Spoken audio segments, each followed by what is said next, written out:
We're going to begin our drawing unit with creating a simple value scale along with a sphere. There is an example of this in your packet, and this is very important. I believe that you could make 100 of these, and with each one you could get better.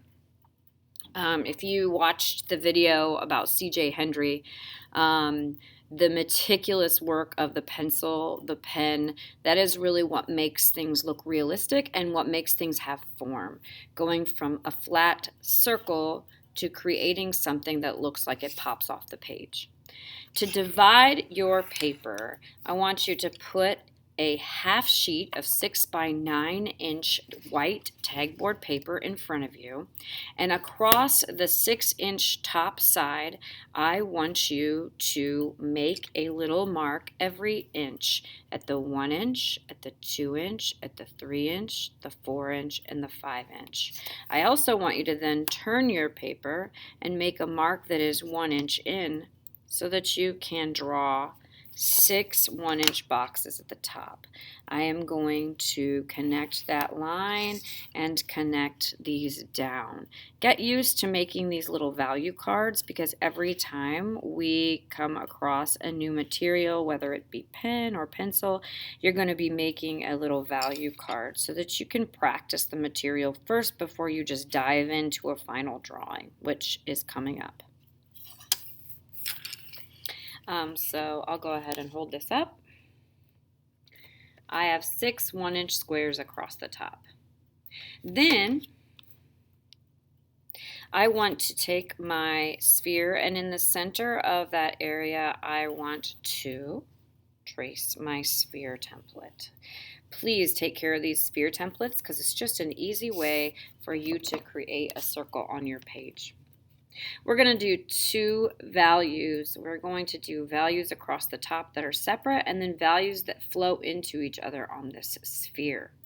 So for the boxes across the top, I'm going to have you begin with a 6B pencil, and I want you to work in small circular motions so that all of your marks blend. You do not want to pull that paper or that pencil up too often, and you don't want to scribble, because as soon as you scribble, if you pick your pencil up off of the paper, you will see those marks when you try to put your pencil down if it's not going exactly the same way.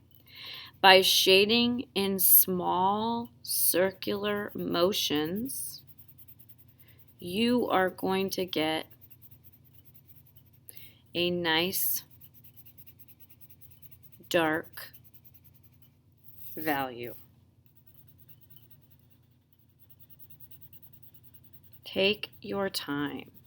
My tutorials will always tend to be quicker than I expect you to go. Let me show you the dark texture. As you continue, you are going to press more lightly with each box.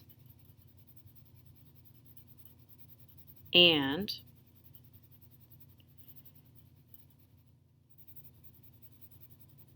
you will work until you have nearly a white box at the other end of your value scale.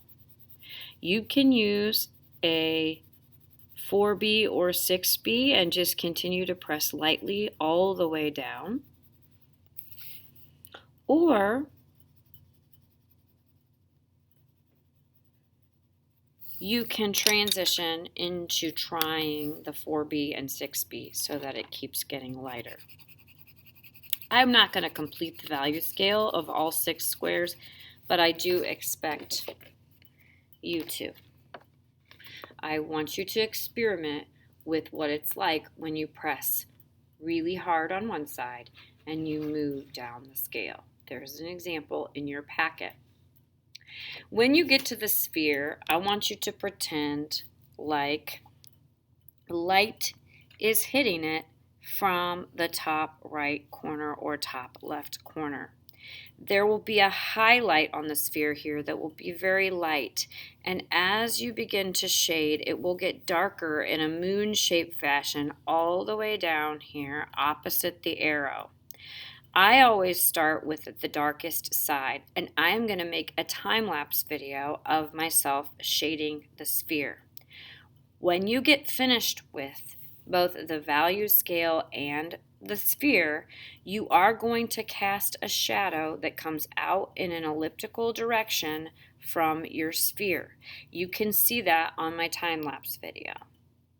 Please follow the example in your packet to know how to shade your sphere properly so that it goes from a flat shape into a value shape.